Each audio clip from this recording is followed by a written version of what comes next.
warahmatullahi wabarakatuh. Waalaikumsalam. Bismillah, alhamdulillah, wa syukurillah, sallallahu wassalamu ala rasulillah Muhammadin abdillah wa ala alihi wa sahbihi wa mawalah, la hawla wa la quwwata illa billah, amma ba'd. Hadirin mukarramin, kepada para alim, para ustaz yang saya muliakan, ada segenap pengurus yayasan Wakaf Baitul Muhajirin, segenap pengurus Masjid Baitul Muhajirin, para penasehat, pembina, pengawas yayasan, khusus Bapak Ketua Majelis Bahagia, Bapak-bapak, ibu-ibu, jamaah subuh di Masjid Muhajirin, yang Baitul Muhajirin yang mulia rahimakumullah. Yang pertama dan yang utama adalah senantiasa kita bersyukur pada utara ucapan alhamdulillahirabbil alamin. Di pagi yang cerah ini, sedikit bintik-bintik hujan, kita masih meluangkan waktu mengikuti jamaah subuh di masjid tercinta ini dalam keadaan sehat walafiat. Mudah-mudahan ini satu amal yang bisa mengantarkan kita mendapatkan ridha Allah Ta'ala. Amin ya rabbal alamin. Salawat dan salam semoga senantiasa terlimpah ke Nabi pilihan Muhammad sallallahu alaihi wasallam, yang kita harapkan syafaatnya, pertolongannya, utamanya kelak yaumil qiyamah. Ibu bapak yang saya muliakan, seperti sampaikan renungan pagi beberapa menit ke depan, saya ingin mengajak mengingat kembali tentang mazaya atau keunggulan bulan Muharram yang tidak dimiliki oleh bulan-bulan selain bulan Muharram. Dalam satu kitab klasik yang namanya Nihayatuz Zain, di sana Syekh Nawawi Al-Bantani beliau mengatakan anna lil Muharram mazaya lam takun li ghairi. Bulan Muharram itu memiliki keunggulan yang tidak dimiliki oleh bulan-bulan selain bulan Muharram. Di antaranya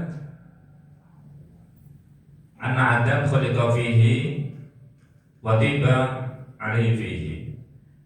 Nabi Adam itu diciptakan oleh Allah Subhanahu wa taala di dalam surga, itu tepatnya pada bulan Muharram. Menurut sebagian ulama, ya tanggal 10 Muharram itu atau hari Asyura. Nabi Adam alaihissalam diciptakan oleh Allah Ta'ala min turabin, dari debu, dari saripati tanah.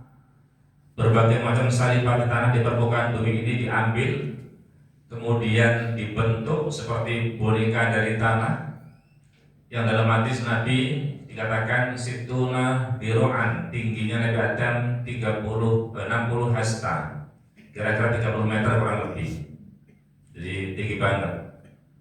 Diciptakan oleh Allah Ta'ala di surga, dan ketika melakukan kesalahan, bukan dosa besar tapi kesalahan khilaf bahasa kita, kemudian bertobat kepada Allah, tobatnya diterima Allah pada tanggal 10 Muharram.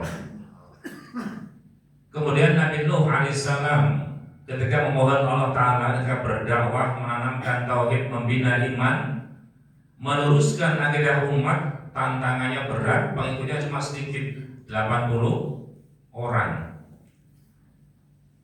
Umur 950 tahun dihabiskan untuk ceramah, untuk dakwah, pengikutnya cuma 80 orang. Habis kesabaran Nabi Nuh, akhirnya request kepada Allah, minta supaya umatnya dikasih banjir raksasa. Oleh Allah diturutin kepada Nabi Nuh. Apa mau Nuh? Rabbi la tadar 'alal ardi minal kafirina dayyara. Umatku habisin saja ya Allah. Paling-paling nanti bapaknya kalau punya anak sama kayak bapaknya, menentang ajaranku, kalau diceramain tutup kuping mereka. Baik, akan aku turuti kemauanmu Nuh, tapi kamu harus bikin perahu atau kapal raksasa. Kapalnya dari apa ya Allah? Kata Allah, kapalnya dari kayu. Kayunya dari pohon. Pohonnya kamu nanam dulu. Sudah gregetan sama umatnya, pengen minta dihabisin, suruh nanam pohon dulu untuk bikin perahu. Waktunya 70 tahun baru kayu bisa ditebang. Ini artinya semuanya itu pakai proses, tidak bisa spontanitas seperti membalik telapak tangan, tidak. Nabi Nuh yang doanya memohon Allah mestinya harus kabul ya, segera. Tapi Allah kasih waktu 70 tahun. Kita baru doa seminggu sudah bosan doa, kan itu. Harusnya tidak boleh berhenti doa, karena doa sendiri adalah bernilai ibadah. Akhirnya dikasih banjir bandang, konon sampai 6 bulan itu banjir. Kemudian banjir itu surut, kapal Nabi Nuh bisa berlabuh di Judi, ya, pegunungan Ararat, tanggal 10 Muharram. Akhirnya beliau setelah selamat dengan 80 penumpang itu bikin selamatan jenang lah, kalau bahasa kita jenang bubur kira-kira begitu. Maka kita juga disunahkan di 10 Muharram, di samping puasa Muharram, Tasu'a dan Asyura, bagi yang mampu bikin selamatan lah, dimakan sendiri, lebih dikasih tetangga, supaya berdoa ke masjid, itu bagus. Kemudian Nabi Ibrahim alaihissalam, beliau pernah ditangkap oleh raja yang zalim, Raja Namrud, untuk dibakar karena dianggap melanggar, menghabisi Tuhan-Tuhan mereka atau berhalanya. Ketika ditangkap mau dibakar di api yang menggunung, api yang besar. Kemudian saat itu konon datang Ibrahim, datang malaikat Jibril. Ibrahim, perlu bantuan apa dari saya? Wa amalaka fala, wahai malaikat Jibril, kalau darimu saya tidak butuh, tidak minta tolong kepada Musa, hanya butuh kepada Allah Ta'ala. Nabi Ibrahim berzikir, hasbiyallah wa ni'mal wakil, ni'mal maula wa ni'mal nasir. Diulang-ulang, tidak cukup sekali, diulang-ulang. Dilempar dengan kobaran api yang menggunung, langsung direspon Allah Ta'ala, ya narukuni bardaw wassalaman ala Ibrahim, ya api dingin kamu. Dan selamatlah Ibrahim. Ibrahim selamat dari kobaran api yang menggunung pada tanggal 10 Muharram. Nabi Musa alaihissalam pernah dikejar-kejar Fir'aun, Musa dan dari Israel, umatnya yang beriman, dikejar oleh tentara Fir'aun dan Fir'aunnya juga mau menyeberang Laut Merah. Kemudian ketika itu Nabi Musa diperintah Allah akan memukulkan tongkatnya, al-asok, tongkatmu pukulkan Musa. Jadi mau menyeberang Laut Merah seperti jalan tol, air seperti jalan, atau bahasa kita bisa membelah lautan. Nabi Musa dan Bani Israel masuk aman. Fir'aun dan bala tentaranya sudah siap-siap untuk jegur laut itu juga, karena sudah di kudanya Fir'aun itu dalam riwayat tidak mau masuk karena instingnya kuat. Oh, ini air, nggak berani masuk. Akhirnya Allah perintahkan malaikat Jibril agar turun membawa kuda seperti manusianya, kemudian ada di depan Fir'aun. Kudanya Jibril itu betina, kudanya Fir'aun adalah jantan. Jadi kudanya Fir'aun lihat, mohon maaf, pantatnya kudanya Jibril tertarik. Jibril masuk ke laut, kudanya Fir'aun itu masalahnya tidak mau, gitu, memboikot ya. Ketika Jibril datang masuk, kudanya Fir'aun itu masuk semuanya. Setelah itu tiba-tiba laut tetap jadi laut. Fir'aun dan pasukannya tenggelam di Laut Merah pada bulan tanggal 10 Muharram. Di saat itulah juga Nabi Musa alaihissalam diselamatkan Allah pada tanggal 10 Muharram. Ada juga Nabi Yunus alaihissalam, kita tahu semuanya, Yunus pernah berdakwah putus asa. Dakwah gak ada yang bayar, gak ada yang ngasih beras, umatnya bangkang bandel, kurang ajar bahasa kita. Hanya putus asa lah, nyebrang perahu bareng-bareng, naik perahu di tengah laut, perahu itu mau oling. Tradisi saat itu kalau ada perahu mau oling karena kebanyakan penumpang harus diundi untuk dibuang. Umpamanya penumpang perahu itu ada 10, daripada mati semua, biar mati salah satu. Diundi 3 kali ketemu Nabi Yunus. Yunus mau tidak mau harus dilempar di tengah laut, dimakan ikan besar, ikan raksasa. Di dalam perut ikan, Nabi Yunus baru sadar kalau yang selama itu dilakukan oleh beliau adalah kesalahan besar karena putus asa dalam berdakwah tadi. Beliau sadar diri melakukan kesalahan, baru beliau bertasbih. Gimana tasbihnya, ada yang masih ingat? La ilaha illa anta subhanaka inni kuntu minal lebih diulang-ulang, la ilaha illa anta subhanaka inni kuntu minadh dhalimin, la ilaha illa anta subhanaka inni kuntu minadh dhalimin. Itu kalimat yang menggambarkan kepasrahan orang. Dia sadar diri melakukan salah di hadapan Allah, Allah memujinya.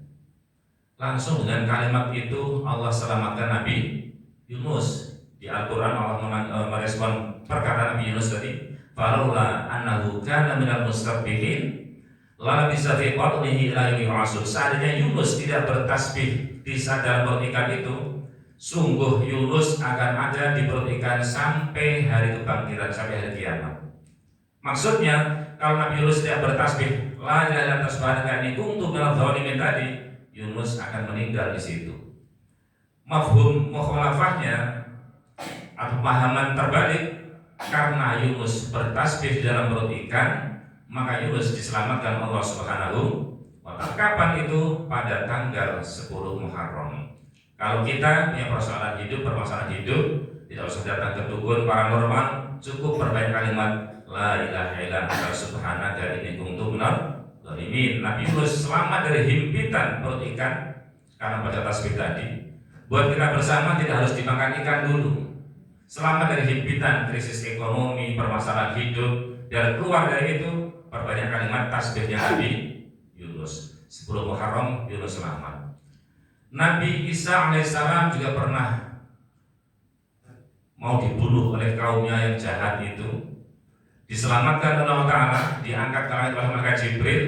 Berada umatnya yang mirip dengan Nabi Isa, karena dirubah jalan rupa Jibril, diusap mukanya, tiba-tiba mirip dengan Nabi Musa, serupa tapi tak sama. Nabi Isa yang asli diangkat Allah oleh malaikat Jibril, sedangkan yang masuk ke dalam rumah tadi karena mau dieksekusi ada orang 20 kira-kira. Yang satu masuk ke rumah dulu, terus Isa diangkat, kemudian yang satu dialih rupa oleh Jibril. Yang 19 di rumah, di luar. Ini kok lama banget dia keluar ini orang. Akhirnya pada masuk semuanya. Ada orang satu yang mirip, dikebukin. Yang kata orang Yudas Iskariot itu ya. Mereka sebenarnya dalam sejarah punya keyakinan bahwa temannya hilang satu. Bukan pas 20 kan, temannya hilang satu karena yang dikebukin tadi.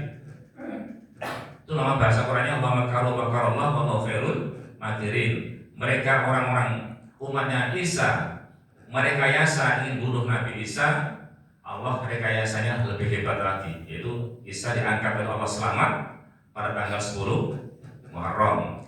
Nabi Yakub matanya pernah buta gara-gara banyak nangis kehilangan anaknya Nabi Yusuf. Saking banyak nangisnya mata bikin buta.